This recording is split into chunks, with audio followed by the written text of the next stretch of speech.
Hello friends, कैसे हैं आप सब। या देवी सर्वभूतेषु विद्यारूपेण संस्थिता नमस्तस्यै नमस्तस्यै नमस्तस्यै नमो नमः। दोस्तों, आपका हमारे चैनल पर स्वागत है। Class 8 exercise 5.2 squares and square root, वर्ग और वर्गमूल। दोस्तों, ये पुरानी पुस्तक में एक्सरसाइज 6.2 है और नई पुस्तक में ये 5.2 है, तो इससे आपने परेशान नहीं होना है। निम्नलिखित संख्याओं का वर्ग ज्ञात कीजिए। Find the square of the following numbers. 32। अब 32 का वर्ग देखिए हम कैसे लिखते हैं। इसका तरीका क्या होता है, हमारे पास 32, 32 का स्क्वायर। ठीक है, इसका मतलब क्या है 32 के स्क्वायर का, ये 32 गुना 32। इसको मैं ब्रैकेट में लिख लेता हूँ। क्या मतलब है इसका, 32 गुना 32। इसको आपने मल्टीप्लाई नहीं करना, इसका हम आपको एक तरीका बता रहे हैं, आप उसको ध्यान रखेंगे। 32 को हम किस फॉर्म में लिख सकते हैं, देखिए 30 जमा 2। ठीक है, इस 32 को भी मैंने ऐसे लिख लिया, 30 जमा 2। ये एक तरीका होता है लिखने का। उसके बाद देखिए हम क्या करेंगे, जो ये वाला 30 है, देखिए इस 30 से अगली पूरी संख्या को मैंने मल्टीप्लाई करना है। देखिए मैं लिखूंगा यहाँ 30 और ये सारी ब्रैकेट, आपने ये बॉक्स नहीं बनाना है, मैं आपको बॉक्स समझाने के लिए बना रहा हूँ। ये वाली संख्या आपने यहाँ लिख देनी है, 30 प्लस 2। ठीक है, ये बॉक्स यहाँ से मैं रिमूव कर देता हूँ, कभी आप गलती से अपने नोटबुक में ही बना दो। ठीक है, अब उसके बाद देखिए, इसके बाद यहाँ है मेरे पास +2। ये +2 ऐसे कैसा लिखना है, और यही संख्या मैंने दोबारा लिखनी है, 30 प्लस 2 ब्रैकेट बंद। अब देखिए हमने क्या करना, 30 से 30 को मल्टीप्लाई कर देना है। ठीक है, 30 से 30 को मल्टीप्लाई करने का तरीका क्या होता है, गुना करके देखने की जरूरत तो है ही नहीं। एक जीरो यहाँ पे है, एक जीरो यहाँ पे है, इन दोनों जीरोओं को मैंने यहाँ लिख लेना। ठीक है, अब आप सबको पता होगा 3 3 जा तो 9 होते हैं, 3 तिया 9, बस हो गया गुना। अब देखिए 30 को 2 से गुना करना है तो जीरो ऐसे लिख लीजिए, और 3 दूनी, जब इसको 3 को 2 से गुना करेंगे क्या जाएगा, 3 दूनी 6, ये ऐसे लिख लेना है। यहाँ पर अब ये पूरा हो गया हमारा।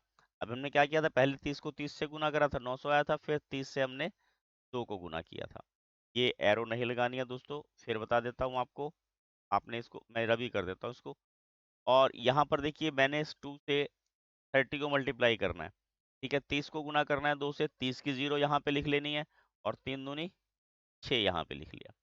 ठीक है, और इसी 2 से मैंने इस 4 2 को ही मल्टीप्लाई करना है, और 2 दूनी 4 होता है, ये तो आप बिल्कुल अच्छे से जानते हैं। ठीक है, अब आपको समझ में आ गया हो किस प्रकार मैंने इन संख्याओं को गुना किया है।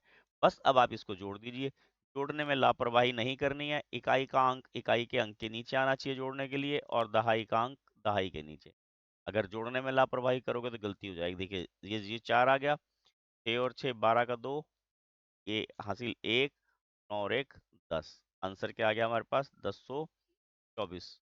आपको याद होगा मैंने जब मेरे ख्याल पिछली एक्सरसाइज में छठा सातवां सम कराया था, सातवां आठवां सम में शायद मैंने 32 का स्क्वायर आपको करना सिखाया था, है ना, तो वहां भी यही आंसर आया था, आपको ध्यान होगा। तो अब इसका आंसर आ गया हमारे पास 1024। बहुत इंटरेस्टिंग है, बहुत आसान है, एक बार समझ आ जाना चाहिए। ये आपको 10th में भी काम आएंगे इस प्रकार के क्वेश्चन। अब देखिए यहाँ हमारे पास क्या है, हमने क्या करना है, 35 का वर्ग, 35 का वर्ग स्क्वायर ऑफ 35, तो उसको कैसे लिखते हैं हम, 35 का वर्ग ऐसे लिखते हैं, है ना। और हमने क्या बताया था इसको, इसका मतलब क्या है, 35 गुणा 35। अब हम क्या करेंगे, देखिए 35 को हमने क्या करना है, 30 जमा 5, और इसको क्या लिखेंगे हम, 30 जमा 5। ठीक है ना। अब आपको ये ध्यान रखना 30 जमा 5 क्यों लिखा, 34 जमा 1 क्यों नहीं लिखा हमने, क्योंकि अगर हम इसको 34 जमा 1 लिखेंगे तो गुणा करने में तो वही परेशानी रहेगी। और वैसे आपने क्या ध्यान रखना, इनको हम आधार या उप आधार संख्याओं के नजदीक लेते हैं। आधार संख्याएं होती हैं 10, 100, 1000, और उप आधार होती हैं 20, 30, 40, 50। तो हम उप आधार या आधार संख्याओं के नजदीक ही ले जाकर इनको प्लस दिखाते हैं इनका। अगर मान लो हमारे पास 29 होता ना, तो हम 29 को 20 जमा 9 नहीं लिखेंगे, उसको हम लिखेंगे 30 नफी 1, 30 माइनस 1, 30 घटा 1। ठीक है, अब देखिए वही प्रोसीजर है, इस 30 को मैंने यहाँ पे लिख लेना है, और ये पूरी संख्या जो है इसके साथ यहाँ पर 30 जमा 5 लिख ले। ठीक है, अब ये जमा का 5 मुझे यहाँ पर लिखना है, और इसके लिए मैंने ये वाली संख्या 30 जमा 5 इसको इधर की ब्रैकेट में लिख। ठीक है, अब देखिए 30 से 30 को गुना किया, पहले सम की तरह ही है, 2 जीरो में है तो 2 जीरो में आपने यहाँ पर लिख लेनी है, 3 तिया 9। ठीक है, अब 30 को 5 से गुना करना है, जीरो ऐसे कैसे लिख ली, 3 पंजे 15। ठीक है, अब 5 से फिर इसको गुना करना है, ये तो पूरा हो गया ना गुना, दो ही संख्याएं थी, दोनों से गुणा कर लिया हमने, इसको मैं रब कर देता हूँ, ये तो बताने के लिए था आपको। अब देखिए 30 से मैंने 5 को गुना करना है, तो जीरो ऐसे कैसे लिख ली, 3 पंजे 15 प्लस, अब मुझे 5 को 5 से गुणा करना है, पंजो पंजो 25, ये मेरा मल्टीप्लाई हो गया, और मल्टीप्लाई करके मुझे क्या करना है अब यहाँ पर इसको ऐड करके दिखाना है। और ऐड करने में मैंने आपको क्या फार्मूला बताया था, क्या सावधानी बरतनी है, इकाई का अंक इकाई के अंक के नीचे जाना चाहिए, और दहाई का अंक दहाई के अंक के नीचे जाना चाहिए। अब इकाई के अंक में सब में 0 है, एक जगह 5 है, तो ये 5 आ गया, 5 और 5 10 और 2 12 का 2, हासिल का 1 आया। ठीक है, 9 और 1 10, 10 और 2 12, आंसर क्या आ गया हमारे पास 1225, यानी कि 35 का वर्ग क्या होता है 1225। दोस्तों, ये हमने आपको वर्क करने का एक तरीका बताया, आपको एक शॉर्ट मेथड भी सिखाता हूँ, इसकी मैंने एक वीडियो भी बनाई हुई है, और मेरी चैनल पर एक वैदिक गणित की प्लेलिस्ट बनी हुई है, वहां पर आपको इस तरह के वो ट्रिक मिलेंगे। उसमें क्या था, किसी भी संख्या में जिसमें लास्ट में 5 हो, का स्क्वायर निकालना, तो क्या करना, पंजो पंजो 25 ऐसे का ऐसा लिख देना, और जो से अगली संख्या है उसमें 1 जमा करके गुना कर देना, जैसे 3 है ना, 3 को 4 से गुना कर देना, 4 तिये 12। मान लो इसी तरह हमने 45 का स्क्वायर निकालना होगा, तो हम क्या करेंगे, पंजो पंजो 25 ऐसे लिख दिया, और 4 से एक संख्या बढ़ी, 5, 5 चौका, सॉरी 25 लिखना था यहाँ, 5 चौका 20, तो आंसर आ जाएगा 2025। मान लो इसी तरह मुझे 65 का वर्ग लिखना है, तो मैं क्या करूंगा, 5 का स्क्वायर 25, और 5 6 से एक ज्यादा 7, 7 6 42, 4225 आएगा। तो ये वैदिक गणित के सूत्र होते हैं, इनके द्वारा भी हम आसानी से किसी भी संख्या का वर्ग करना सीख सकते हैं। और आपके सिलेबस में जो है मैंने आपको वो बताया है, आपने उसका ज्यादा ध्यान रखना। ये तो एक्स्ट्रा की नॉलेज है जो मैं आपको बताने का प्रयास कर रहा था। अब अगले पे चलते हैं। अब देखिए, अब यहाँ 86 है हमारे पास, आपने यहाँ पर क्या ध्यान रखना, 86 को कैसे करना चाहिए, ज्यादा बेटर कौन सा होता है, वैसे तो हम इसको, जैसे हमने 86 का वर्ग लिखना है, पहले तो वह लिख लेता हूं मैं, और 86 का वर्ग हम ऐसे लिखते हैं। अब देखिए इसका तरीका क्या होता है, या तो ये 80 के नजदीक है या 90 के, अब ज्यादा नजदीक किसके है आपने वो देखना है। ठीक है, अब ये ज्यादा नजदीक किसके है, 90 के, क्योंकि 90 तक जाने में इसको 4 स्टेप लगेंगे, और 80 तक जाने में इसको 6 स्टेप लगते हैं। ठीक है, दोनों तरीके से आ जाएगा, और इसका ऐसे ही करता हूँ मैं इसको, 90 - 4। ठीक है, इसका स्क्वायर, क्या समझ में आ गया, या मैं इसको जैसे मैंने पिछले सब में लिखा था उसी तरह एक बार लिख के दिखाता हूँ, फिर आपको उससे बहुत अच्छे से समझ में आ जाएगा। देखिए, जैसे 86 गुणा 86, अब 86 क्या है, 90 में से 4 को लेस करना, 90 में से 4 को लेस करना। ठीक है ना, अब कुछ टीचर क्या करते हैं, इसको 80 जमा 6 करवा देंगे, वो गलत है, क्योंकि जिसके आधार संख्याओं के जो नजदीक होते हैं उस तरफ जाना पड़ता है हमें। ठीक है ना, आपने इस बात का विशेष ध्यान रखना है, क्योंकि जब हम, कभी आपने डेसिमल में लिखना सीखा होगा 5.426, अगर ये 6 5 से बड़ा है तो इसके शुद्ध मान दो स्थानों तक 5.43 हो जाता है। ठीक है ना, तो हम उसमें एक बढ़ा देते हैं, यानी कि जब वो 5 से अधिक हो जाएगा तो उसकी वैल्यू जो है वो नेक्स्ट चली जाती है। ठीक है, तो अब यहाँ देखना आपने क्या करना, 90 ऐसे कैसा लिखना है, और यहाँ लिखना है 90 - 4। आगे बात समझ में, और उसके बाद क्या आएगा, ये -4 यहाँ पर लिख लेना है। ठीक है, और इसी तरह से 90 - 4 जो सेकंड ब्रैकेट वाला है वो यहाँ पर लिखें। ठीक, अब यहाँ पर माइनस वाली टर्म है, थोड़ा सावधानी से करना है। देखिए इन दोनों को 90 को 90 से गुना करा, तरीका वही है, दो जीरो में आ जाएंगी, एक और दो, और नम नम 81 आ जाएगा, माइनस। अब आपने 90 को 4 से गुणा करना है, एक जीरो ऐसे आ जाएगी, और 9 चौका 36। ठीक, अब यहाँ देखिए -4 से आपने 90 को गुणा करना है, माइनस ऐसे लगा दिया, जीरो ऐसे ही आ जाएगी, 9 तिया 36, और अब -4 से -4 को गुणा करना है, तो ये प्लस का 16 आ जाएगा। ठीक है, क्या आ जाएगा ये प्लस का 16। आपने क्या याद रखना, सेम साइन मल्टीप्लाई होकर प्लस होंगे। क्या याद रखना, सेम साइन जब गुणा होंगे तो क्या कन्वर्ट हो जाएंगे, वो प्लस। और डिफरेंट साइन आपने मल्टीप्लाई करके क्या करने हैं, माइनस। ये इंपॉर्टेंट बात ध्यान रखनी है। अब वो टीचर कराते हैं जैसे plus plus minus minus minus plus, वो कुछ वो गड़बड़ है मामला। तो आपने क्या ध्यान रखना है, डिफरेंट सेम साइन मल्टीप्लाई होके प्लस और डिफरेंट साइन मल्टीप्लाई होके माइनस। अगर एक जैसे चिन्ह है तो गुणा करने पर प्लस होगा, और अगर अलग अलग चिन्ह है तो गुणा होने पर माइनस। अब देखिए, पहले आपने क्या करना है, आपने फिफ्थ क्लास में भी यहाँ पे बॉड मास पढ़ा होगा। और बॉड मास में क्या बताते हैं, BODMAS, यानी कि एडिशन और सब्सट्रैक्शन। सब्सट्रैक्शन बाद में है, एडिशन पहले है। तो हमने क्या करना, 81 में 16 को जोड़ देना, ये आ जाएगा 8100 माइनस। अब ये जो सेम साइन की संख्या है इनको ऐड कर देना, और ये आ जाएगा हमारे पास 720। अब दोनों को क्या करना, हमने यहाँ पर घटाना है। ठीक है, और घटाने का तरीका भी आपने, आपको ऐसा नहीं आता तो आप लिख के भी घटा सकते हो। और ये देखिए, 6, 11 में से 2 गया 9, 10 में से 7 गया 3, और ये आ जाएगा 7। तो आंसर क्या आ गया हमारे पास, 7396। ठीक है, ये घटाना तो आपको आना ही चाहिए,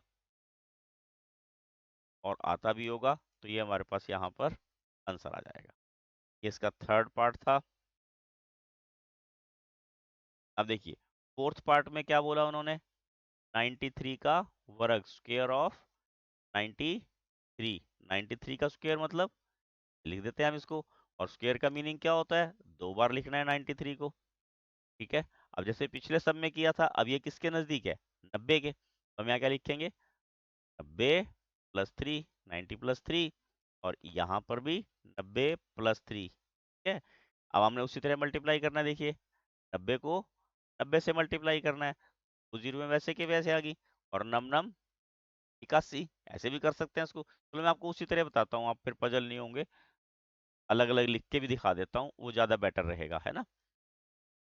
कैसे बताया था मैंने यहाँ पर, 90, क्योंकि बड़ी क्लासों में जैसे जैसे हम आगे जाएंगे ना, तो हम इसको सेपरेट करके लिखना बंद कर देंगे, फिर डायरेक्ट मल्टीप्लाई करना सिखा देंगे हम आपको। ठीक है, अब हम इसको अलग अलग लिख देते हैं।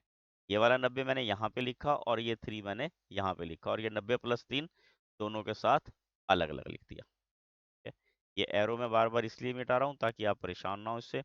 अब आपने देखिए, 90 से 90 को मल्टीप्लाई करना, 2 जीरो में है, वो ऐसे कैसे लिख ली, और नम नम 81 प्लस। अब आपने 90 से 3 को मल्टीप्लाई करना, जीरो वैसे कैसे लिख ली, और 9 तिया 27। ठीक, अब 3 से इसको मल्टीप्लाई करना, जीरो वैसे कैसे लिख ली, 9 तिया 27।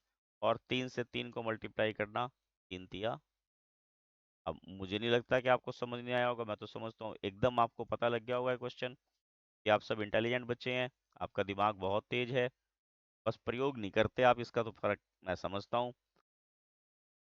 अब देखिए, इसको आपने प्लस करना है, प्लस करने का जो तरीका है वो आपने उसी तरह ध्यान रखना है। इकाई के अंक के नीचे इकाई का अंक होना चाहिए, दहाई के अंक के नीचे दहाई का अंक होना चाहिए। और हमारे पास आंसर आ जाएगा 8649। ठीक है, ये फोर्थ पार्ट हो गया इसका। फिफ्थ पार्ट में देखते हैं क्या बोला इन्होंने, 71 का वर्ग, स्क्वायर ऑफ 71। 71 का स्क्वायर ऐसे लिख देते हैं हम इसको, मीन्स 71 इंटू 71। अब 71 को कैसे लिखेंगे, 70 प्लस 1। ठीक है ना, ये तो आपको मुझे लगता है बिल्कुल समझ आ गया होगा। ये भी 71 प्लस 1 हो गया।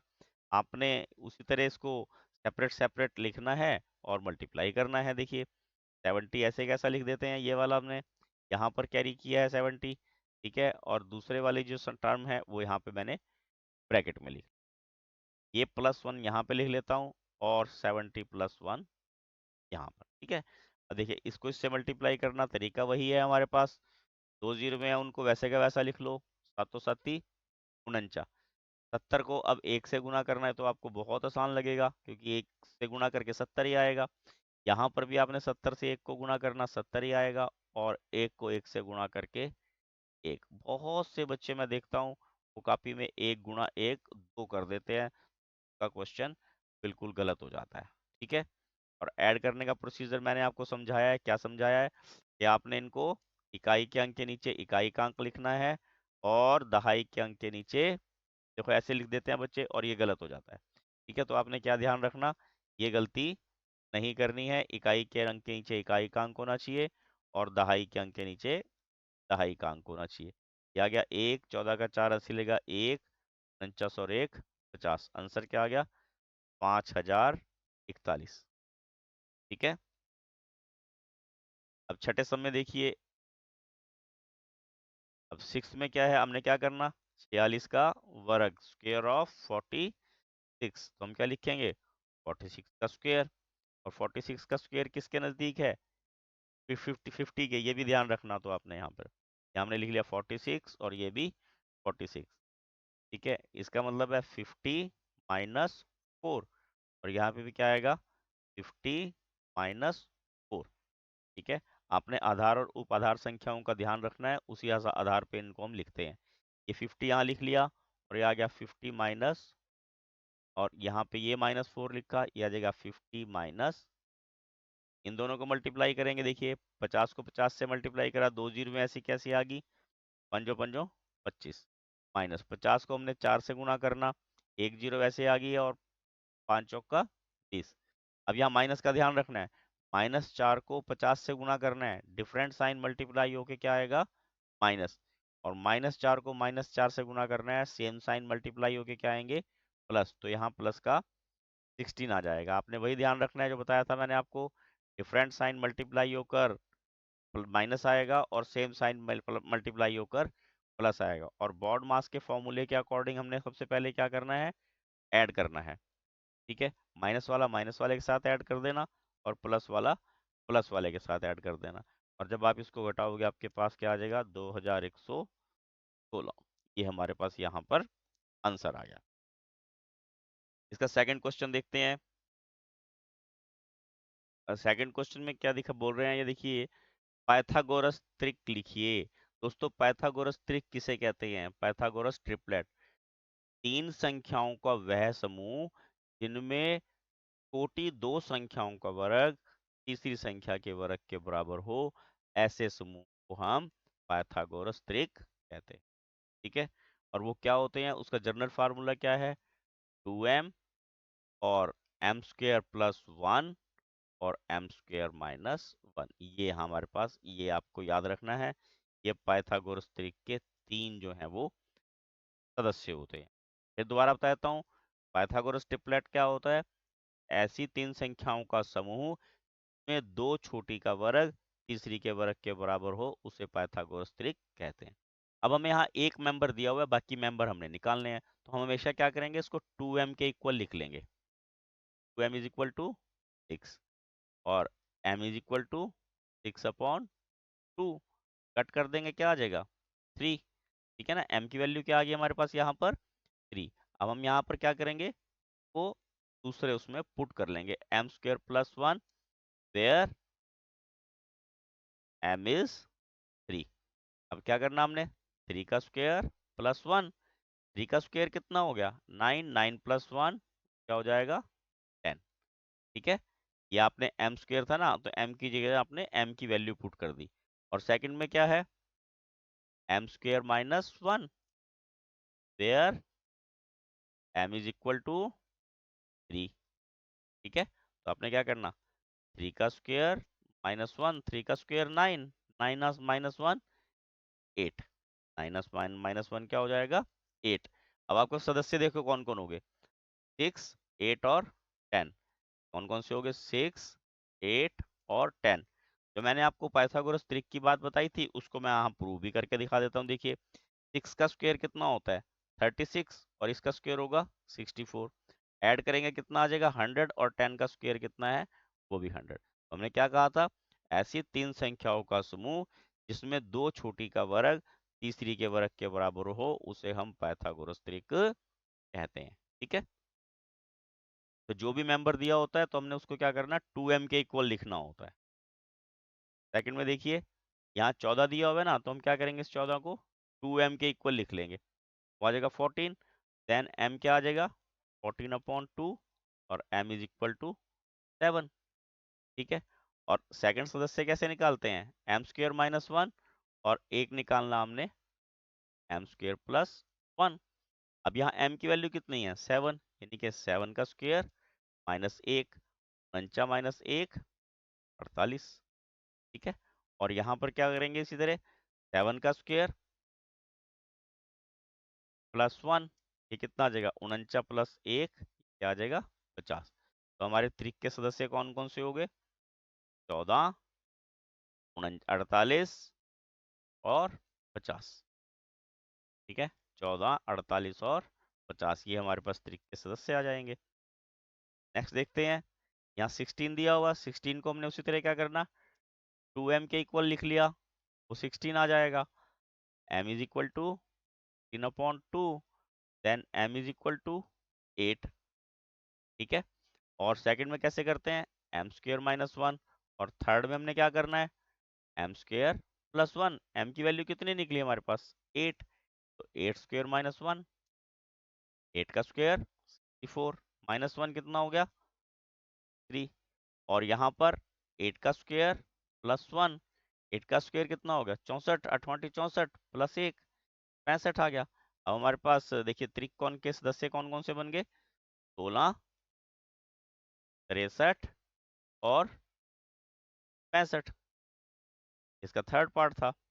अब फोर्थ पार्ट देखते हैं। देखिए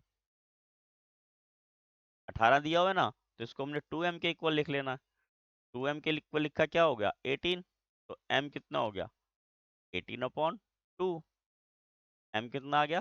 9। ये त्रिक के सदस्य हैं, बस आपने ये ध्यान रखना, m स्क्वायर माइनस 1 और m स्क्वायर प्लस 1। अब m की वैल्यू कितनी है यहाँ? 9, 9 का स्क्वायर माइनस 1, ये आ गया 81 माइनस 1, घटाया कितना आ गया? 80। और यहाँ पे क्या आ जाएगा? 9 का स्क्वायर प्लस 1, 9 का स्क्वायर कितना हो गया? 81 प्लस 1 कितना हो गया? 82, कितना हो गया? 82। तो अब संख्या क्या आ गई हमारे पास? 80, 18, 80 और 82, ये हमारे पास का फोर्थ के त्रिक के सदस्य आ गए। तो एक्सरसाइज यहाँ पर दोस्तों समाप्त हो जाती है। क्वेश्चन इसमें 2 ही थे। Please like, share and subscribe my channel. Thank you, have a nice day. रूप है प्रचंड तू आरंभ तू ही अंत, तू सृष्टि का रचयिता मेरे भोलेनाथ जी।